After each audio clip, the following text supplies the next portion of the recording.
Hey dudes, today we're talking about Legends, a set that is absolutely brilliant and wonderful, or absolutely awful, depending on how you look at it. So let's jump right in. Legends is the third ever expansion set, and it was released in June of 1994. This is about 2 months after Revised Edition came out, for context. Legends is interesting for an expansion set for a few different reasons, including that it was 310 cards, which is larger than Limited and Unlimited, which isn't something that really happened at the time. Like core sets at the time, it had 3 sheets, a rare, an uncommon, and a common sheet. There were 75 commons, with 46 appearing on the 121 card sheet twice, and the other 29 commons only appearing once on the sheet. There were 114 uncommons, with 107 of them only appearing on the sheet once, but 7 of the uncommons appeared on the sheet twice. Those 7 cards were the 5 legendary land cycle, along with Relic Barrier and Life Chisel. But there is a far more interesting quirk with the uncommons. I have no idea what caused this particular issue, if it was an intentional idea or if it was a mix-up, but Legends boxes are often called A boxes or B boxes because most, if not all boxes, only have uncommons from the top 6 rows or the bottom 5 rows. So it was probably impossible to buy a box and open both a Mana Drain and a Caracas.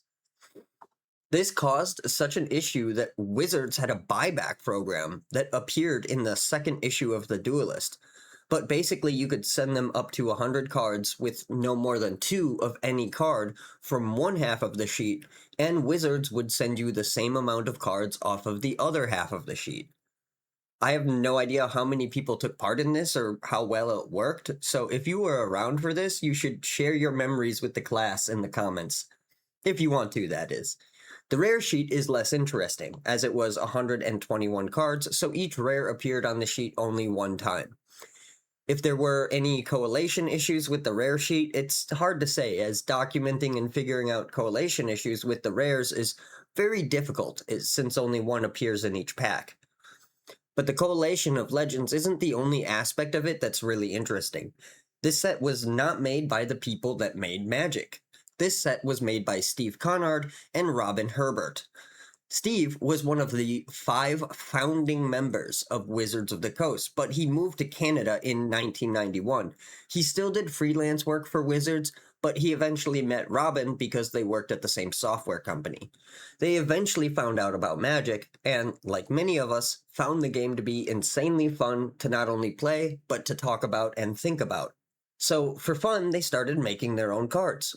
I have no idea if they pushed to have their cards published or if they just like casually mentioned it to Peter one time, but Ice Age had been delayed again and Wizards was having trouble filling in their release schedule, so Legends was quickly accepted.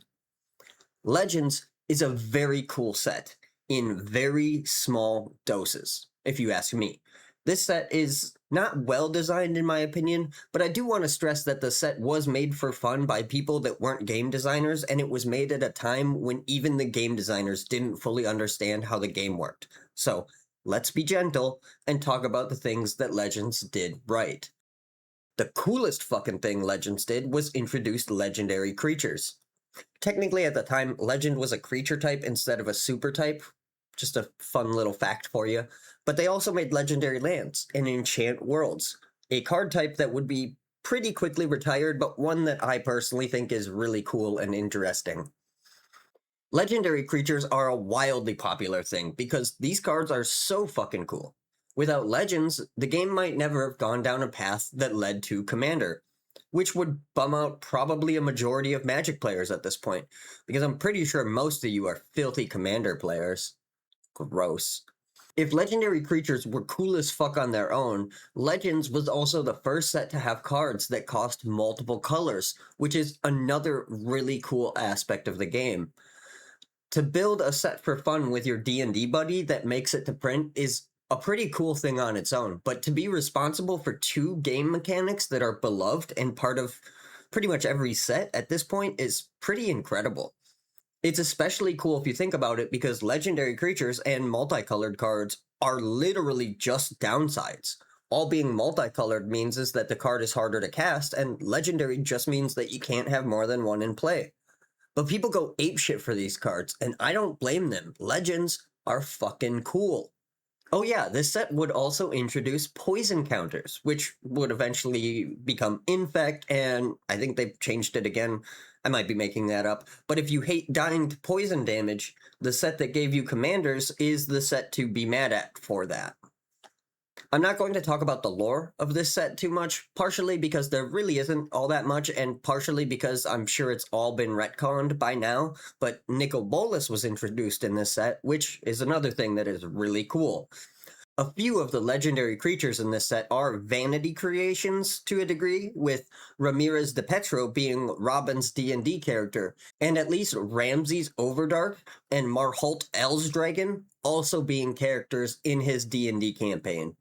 I've always found that a little funny. This set also has some really powerful cards that still see some play, especially in Commander. Land Tax, Spirit Link, Mana Drain, Reset, Greed, Winds of Change, Avoid Fate, Concordant Crossroads, and Sylvan Library being cards you might be familiar with if you play a lot of Commander. There are other really powerful cards in this set as well, though.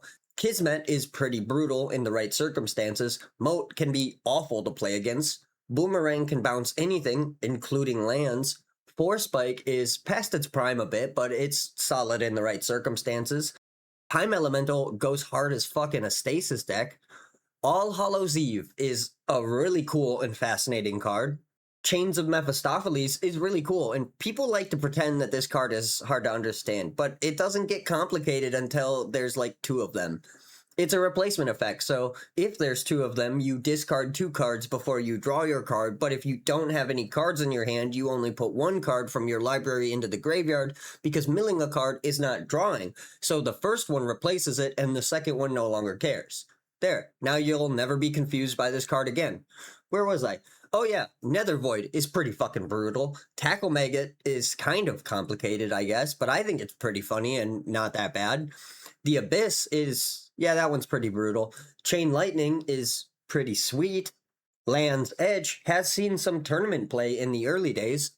Eureka might actually be the strongest card in this set, and its art brings me great joy.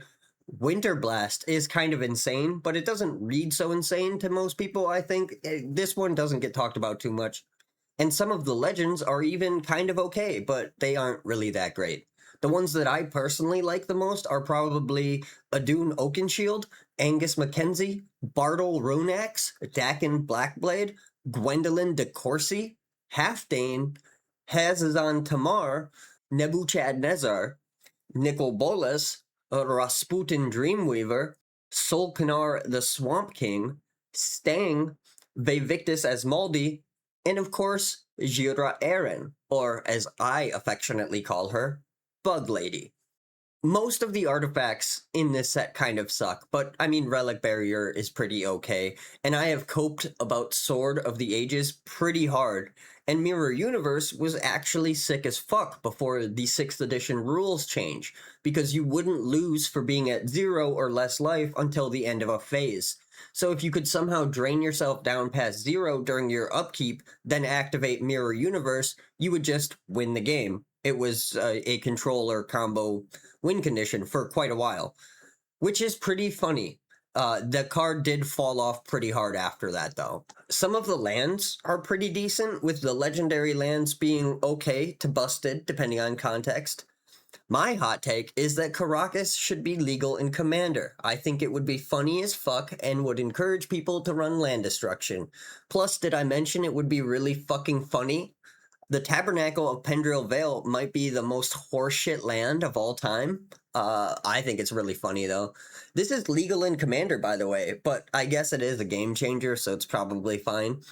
I love this land, but damn, is it hard to play through. Sick fucking card, though. And that's not all of the cards that are fucking awesome, for some reason or another. Rabid Wombat isn't strong, but look at this fucking thing. Look at Killer Bees. Fucking hell yeah, dude. Presence of the Master has Einstein on it. That's pretty fucking funny and pretty cool as fuck. But yeah, there are a lot of cards and legends that are awesome as fuck, depending on what context you view the set through. If you're a sicko like me, Chains of Mephistopheles, Tackle Maggot, and Eureka bring you a very twisted sense of joy. If you like Commander, there's a lot to appreciate about this set. And if you play old school, there is a lot of really interesting things to try and build around in this set, many of which are actually pretty decent. In fact, I saw some mad motherfucker bring Rabid Wombat to a 93-94 event, which is the most Chad as fuck thing I've ever seen. So there is a lot to like about this set, but unfortunately, there is also a lot of complete fucking trash in this set.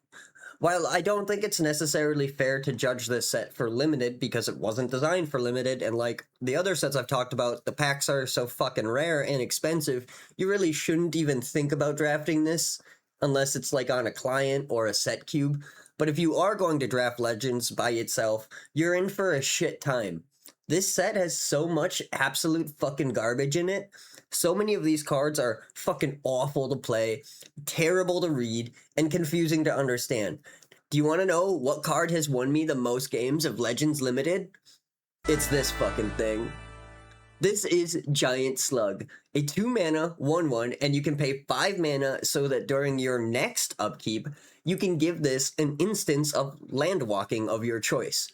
Note that you have to pay the 5 mana the turn before you attack with this stupid thing.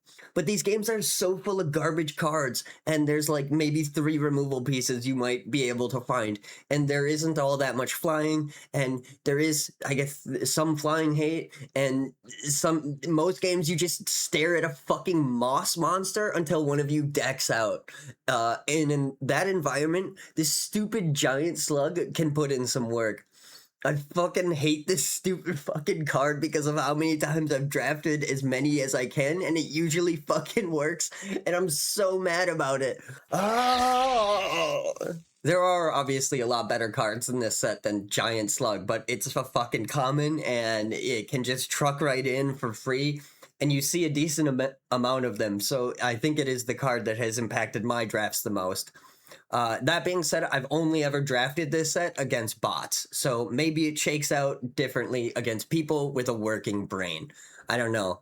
Anyway, this set is not fun to draft, at least not by itself. A pack of Legends and 2 packs of Revised is a pretty good time though. But man, are some of these cards terrible. Like Enchantment Alteration. Don't read this card. It is not worth the cognitive load. Also, the strongest cards in this set are like fucking miserable to play with or against, and most of the legends are overcosted and fucking stupid. Like Riven Turnbull. Look at this fucking thing. Do you want a 5/7 that costs 7 mana that can then tap for a black to help you ramp into the late game to speed past your opponent? Eat your heart out, Elves of Deep Shadow. Or maybe black mana isn't your speed. How about Princess Luceriza or whatever? For 3 colorless, a black mana and 2 blue mana, you could have a 5 for it that taps to add a blue mana. Wow, such a useful card. But maybe you think those are stupid, and you would prefer to run another Soul Ring instead. Well, thanks to Sanastian Falconer, you could be the proud owner of 2 colorless mana every turn, and a 4/4 that only costs you 5 mana. Very exciting stuff. There are a lot more cards in this set that are pretty cool, and even an amount of cards that are really funny to point and laugh at, but we don't have all day. In fact, I think that's really all I have to say on Legends, at least in this video. This set is pretty cool in some ways. It has some interesting cards, some fun cards, and some powerful cards. And it introduced some ideas that have definitely made Magic a better game overall. But man, does this set fucking suck. Oh yeah, Wood Elemental. Look at this fucking thing. This might be the worst Magic card ever made. It costs 4 mana, and its power and toughness are equal to the number of untapped forests you sacrifice when it comes into play. I guess you could maybe do something with this if you had like some Moxen and Balance, because it's kind of like Armageddon then, I guess, but what's the fucking point? This is not good. Also, this is a rare. Oh yeah, the bands with others lands. These magnificent specimens come from Legends. Bask in their glory. Anyway, that's all I have for you today. I don't often mention this, but I do have a Discord channel that's free to use. You can find it in the description if you have questions or you just want to hang. I also have memberships if you find your pockets a little heavy, but no content is locked behind it, so do not bother if you don't want to. Otherwise, you can like the video if you liked it. You can subscribe if you give a shit, but either way, I hope you have a magical day. Thank you for watching.